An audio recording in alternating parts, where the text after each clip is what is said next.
Vaccine എടുത്തിട്ടും 7 വയസ്സുകാരിക്ക് പേ വിഷബാധ. കൊല്ലം സ്വദേശിയായ കുട്ടി SAT ആശുപത്രിയിൽ ചികിത്സയിലാണ്. ഏപ്രിൽ 8-നാണ് കുട്ടിയെ നായ കടിച്ചത്. ഏപ്രിൽ 28-ന് പനി ഉണ്ടായപ്പോൾ നടത്തിയ പരിശോധനയിലാണ് പേ വിഷബാധ സ്ഥിരീകരിച്ചത്. വി അരുൺ ചേരുന്നു തിരുവനന്തപുരത്ത് നിന്നും. അരുൺ, കഴിഞ്ഞ ദിവസം മലപ്പുറത്തുണ്ടായ സംഭവം അത് വലിയ ഞെട്ടിച്ച സംഭവമാണ്. അതിന് പിന്നാലെയാണ് കൊല്ലത്ത് നിന്നും ഇത് ആവർത്തിക്കുന്നത്. ഇതെന്തുകൊണ്ട് സംഭവിച്ചു? വാക്സിൻ എടുത്തിട്ടും ആശുപത്രി അധികൃതർ എന്തെങ്കിലും വിശദീകരണം നൽകുന്നുണ്ടോ? ഇതുവരെ ആശുപത്രി അധികൃതരുടെ ഭാഗത്ത് വിശദീകരണം ഉണ്ടായിട്ടില്ല. കുട്ടി ഇപ്പോൾ പീഡിയാട്രിക് SAT ആശുപത്രിയിലെ പീഡിയാട്രിക് ICUവിൽ ചികിത്സയിലാണ്. കുട്ടിയുടെ ആരോഗ്യസ്ഥിതിയെ പറ്റിയും കൃത്യമായ വിവരമൊന്നും ആശുപത്രിയിൽ ഇതുവരെ ലഭ്യമായിട്ടില്ല. ഏതായാലും ഗുരുതരമായ അവസ്ഥയല്ല എന്നാണ് നമുക്ക് ലഭിക്കുന്ന സൂചനകൾ. ഏപ്രിൽ 28-ന് കുട്ടിക്ക് പനി ഉണ്ടാകുന്നു. അതിനു മുമ്പ് കുട്ടിയെ മുറ്റത്ത് കളിച്ചുകൊണ്ടിരിക്കുമ്പോഴാണ് നായ കടിച്ചത്. കൊല്ലം സ്വദേശിയാണ് ഈ കുട്ടി. വീട്ടുമുറ്റത്ത് കളിച്ചുകൊണ്ടിരിക്കുമ്പോൾ വലത് കൈമുട്ടിൽ നായ കടിച്ചിരുന്നു. അതിനുശേഷം അന്ന് തന്നെ ആശുപത്രിയിലെത്തി ചികിത്സ തേടിയിരുന്നു. ഏപ്രിൽ 8-നാണ് നായകടി ഏറ്റത് കുട്ടിക്ക്. അന്ന് തന്നെ ആന്റി റാബീസ് സിറം നൽകി, IDRV ഡോസും നൽകി. 3 തവണ ഈ IDRV ഡോസൊക്കെ നൽകിയിട്ടുണ്ട് കുട്ടിക്ക്. പക്ഷേ ഏപ്രിൽ 28-ന് പനിയുണ്ടായി പരിശോധിക്കുമ്പോഴാണ് പേ വിഷബാധ സ്ഥിരീകരിക്കുന്നത്. ഇതേ നായ മറ്റാരും കടിച്ചു എന്ന കാര്യത്തിലൊക്കെ ഇവിടെ കൊല്ലത്ത് DMOയുടെ നേതൃത്വത്തിൽ പരിശോധനകൾ നടക്കുന്നുണ്ട്. ഏതായാലും കുട്ടിയുടെ ആരോഗ്യത്തിൽ ആശങ്കപ്പെടാനൊന്നുമില്ല എന്നൊരു വിവരമാണ് ഇപ്പോൾ ലഭിക്കുന്നത്. പക്ഷേ സൈദ് സൂചിപ്പിച്ച പോലെ ഇത്തരത്തിൽ പേവിഷബാധയ്ക്കെതിരായ വാക്സിൻ എടുത്തിട്ടും വിഷബാധ ഉണ്ടാകുന്നത് ഗൗരവത്തോടെ തന്നെ കാണേണ്ട വിഷയമാണ്. ആ രീതിയിൽ അധികൃതർ കാണുമെന്ന പ്രതീക്ഷയാണ് ഉള്ളത്. കുട്ടിയുടെ മാതാപിതാക്കളുമായും നമ്മൾ ബന്ധപ്പെടാൻ ശ്രമിക്കുന്നുണ്ട്. കുട്ടികളുടെ ഏത് സാഹചര്യത്തിലാണ് കൃത്യമായ ചികിത്സ നൽകിയിരുന്ന കാര്യത്തിലൊക്കെ കുറച്ചുകൂടി വ്യക്തതയ്ക്ക് വേണ്ടിയുള്ള ശ്രമം നടക്കുന്നുണ്ട്. ആശുപത്രി അധികൃതരും വൈകാതെ പ്രതികരിക്കാൻ തന്നെയാണ് സാധ്യത. ഡോക്ടർ രാജീവൻ കൂടി നമുക്കൊപ്പം ചേരുന്നു. ഡോക്ടർ, നമ്മൾ തിരുവനന്തപുരത്ത്, അതായത് കൊല്ലം സ്വദേശിയായ ഒരു കുട്ടിക്ക് വാക്സിൻ എടുത്തിട്ടും പേവിഷബാധ എന്ന വാർത്തയാണ് വരുന്നത്. അതിൻ്റെ കൂടുതൽ ബന്ധുക്കളുടെ അടക്കം കൂടുതൽ വിശദാംശം നമുക്ക് ലഭ്യമാവേണ്ടതുണ്ട്. എന്നിരുന്നാൽ പോലും ഞെട്ടിക്കുന്ന സംഭവമാണല്ലോ. കാരണം മലപ്പുറത്ത് ഒരു സംഭവം നമുക്ക് മുന്നിലുണ്ട്. ഇതെങ്ങനെ സംഭവിക്കുന്നു എന്ന കാര്യത്തിൽ ഒരു വലിയ പരിശോധന ആവശ്യമല്ലേ ഡോക്ടർ രാജീവ് ജയദേവൻ? ഇത് വളരെ ഗൗരവമേറിയ വിഷയം തന്നെയാണ്. കേരളത്തിലെ കണക്കുകൾ നോക്കുകയാണെങ്കിൽ കഴിഞ്ഞ വർഷം 26 റേബീസ് കേസാണ് റിപ്പോർട്ട് ചെയ്തിട്ടുള്ളത്. അത് 3.25 ലക്ഷം ഡോഗ് ബൈറ്റ് കേസുകളാണ് കേരളത്തിൽ കഴിഞ്ഞ വർഷം ഉണ്ടായത്. അത് മുൻ വർഷങ്ങളെക്കാളും 10 മടങ്ങാണ് അല്ലെങ്കിൽ ഇരട്ടിയാണ് എന്നുള്ള ഒരു സൂചനയാണ് കണക്കുകൾ പറയുന്നത്. അപ്പോൾ അതിന്റെ അർത്ഥം അതായത് ഡോഗ് ബൈറ്റുകൾ വർദ്ധിച്ചുകൊണ്ടിരിക്കുക ആണ് എന്നുള്ളതാണ് അതിന്റെ അർത്ഥം. എല്ലാ ഡോഗ് ബൈറ്റുകളും സ്ട്രേ ഡോഗ് അല്ലെങ്കിലും, തെരുവുനായ അല്ലെങ്കിലും, അതിൽ 3-1 സ്ട്രേ ഡോഗ് ആണ്. എന്ന് വെച്ചാൽ ഒരു വർഷം 1 ലക്ഷത്തിൽ കൂടുതൽ തെരുവുനായ ബൈറ്റുകളാണ് ഉണ്ടാകുന്നത്. അതിൽ നിന്നാണ് 26 മരണങ്ങൾ അല്ലെങ്കിൽ കഴിഞ്ഞ വർഷം സ്ഥിരീകരിച്ചിട്ടുള്ളത്. ഈ വർഷത്തെ കണക്കുകൾ നോക്കിക്കഴിഞ്ഞാൽ കഴിഞ്ഞ വർഷത്തെക്കാളും ആനുപാതികമായിട്ട് വെച്ച് നോക്കുമ്പോൾ കൂടുതലാണ്. കഴിഞ്ഞ വർഷത്തെക്കാളും റേബീസ് കേസുകൾ കൂടുതലാണ്. ഇനി വാക്സിന്റെ പ്രശ്നമാണോ എന്ന് ചിന്തിച്ചു കഴിഞ്ഞാൽ നമ്മൾ നേരത്തെ കേരളത്തിൽ ഇപ്പോൾ കഴിഞ്ഞ ആഴ്ച ഉണ്ടായ മരണം നോക്കുകയാണെങ്കിൽ അതേ നായ കടിച്ച മറ്റു പലർക്കും ഈ രോഗബാധ ഉണ്ടാകാതെ രക്ഷപ്പെട്ടിട്ടുണ്ട് എന്നുള്ളത് വാക്സിൻ വർക്ക് ചെയ്യുന്നു എന്നുള്ളതാണ് അതിന്റെ അർത്ഥം. നിർഭാഗ്യവശാൽ മുറിവിന്റെ കാഠിന്യവും ആ നായയുടെ ഉമിനീർ ആഴത്തിൽ അത് ആ മുറിവിനുള്ളിലേക്ക് കടന്നു ചെല്ലുകയും ഉമിനീരിലുള്ള കോടിക്കണക്കിന് ഈ വൈറസുകൾ കുട്ടിയുടെ നെർവ്സിനകത്തേക്ക് കയറി പറ്റുകയും ചെയ്തതുകൊണ്ടാകാം അവിടെ മരണം ഉണ്ടായത്. ഇവിടെയുള്ള ഇന്ന് സംസാരിച്ച കേസിന്റെ ഡീറ്റെയിൽസ് എൻ്റെ കയ്യിൽ ഇല്ലെങ്കിലും ചെറിയ കുഞ്ഞുങ്ങൾക്ക് ആഴത്തിലുള്ള മുറിവേൽക്കുകയും മൾട്ടിപ്പിൾ വൂൺസ് പല സ്ഥലങ്ങളിൽ അവർക്ക് കടിയേൽക്കുകയും നാഡികൾ കൂടുതലുള്ള സ്ഥലങ്ങൾ, വിരൽത്തുമ്പുകൾ, മുഖം, കഴുത്ത്, തല ഈ ഭാഗങ്ങളിൽ കടിയേൽക്കുകയും ചെയ്യുന്നതിനാൽ അവർക്ക് മുതിർന്നവരെക്കാളും റേബീസ് വരാൻ സാധ്യതയും കൂടുതലാണ്. എങ്കിലും അത് ഈ കുഞ്ഞിന് കൃത്യമായിട്ടുള്ള ചികിത്സ ലഭിച്ചു എന്നാണ് എനിക്ക് അറിയാൻ കഴിയുന്നത്.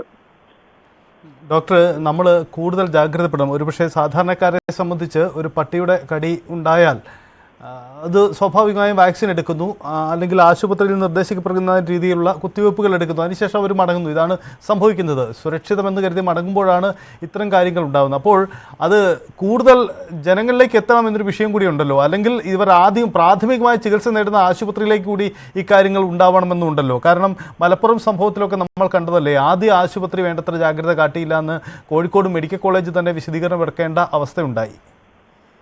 അതെ, നമ്മൾ നേരത്തെ പറഞ്ഞതുപോലെ പട്ടി അല്ലെങ്കിൽ നായയുടെ കടി ഏറ്റു കഴിഞ്ഞാൽ ഉടൻ തന്നെ വാക്സിൻ എടുക്കണം എന്നുള്ള ആ വാചകം മാറ്റിയതിനു ശേഷം കടി ഏറ്റു കഴിഞ്ഞാൽ ഉടൻ തന്നെ മുറിവ് കഴുകുക, സോപ്പ് ഉപയോഗിച്ച് വീട്ടിൽ തന്നെ കഴുകുക, അതിനുശേഷം വാക്സിൻ എടുക്കുക എന്ന് മോഡിഫൈ ചെയ്യേണ്ടിയിരിക്കുന്നു.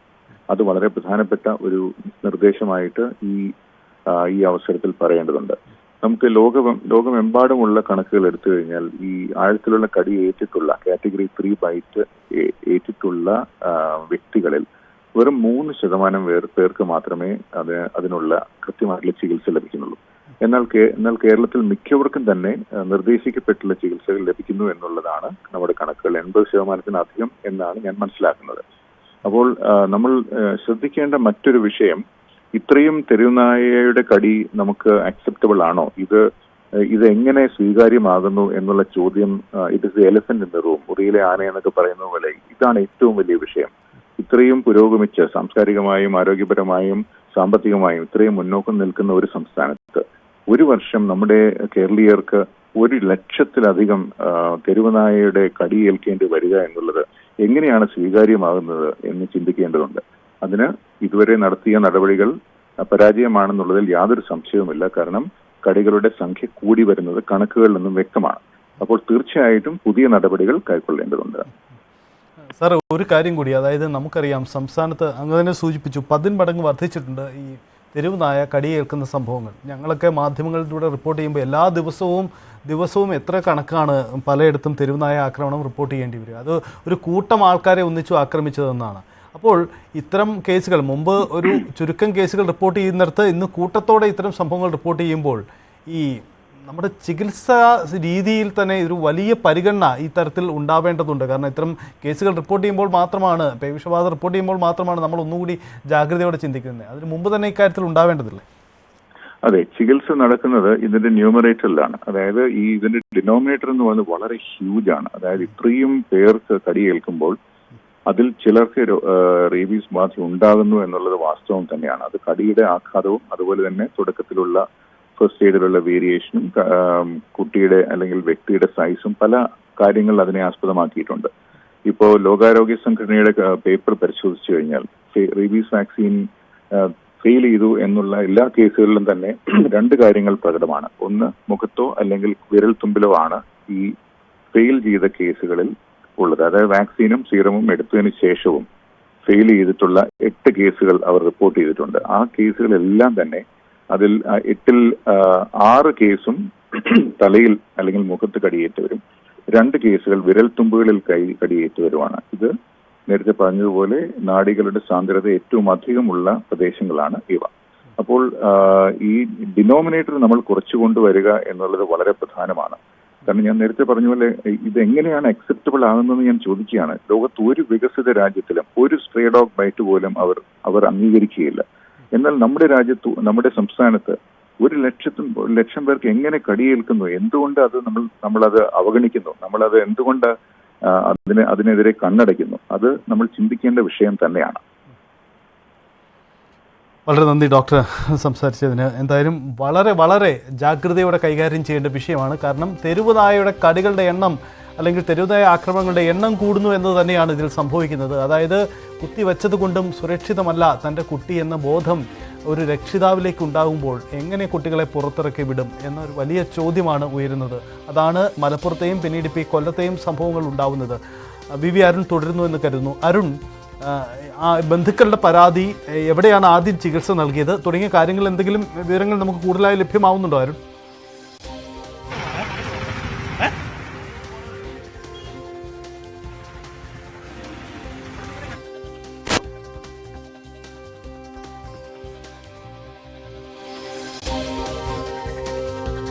ഞെട്ടിക്കുന്ന വാർത്തയാണ് കൊല്ലത്തു നിന്നും വരുന്നത്. കുട്ടിക്ക്, തെരുവുനായയുടെ കടിയേറ്റ കുട്ടിക്ക് പേവിഷബാധ എന്ന വാർത്തയാണ്.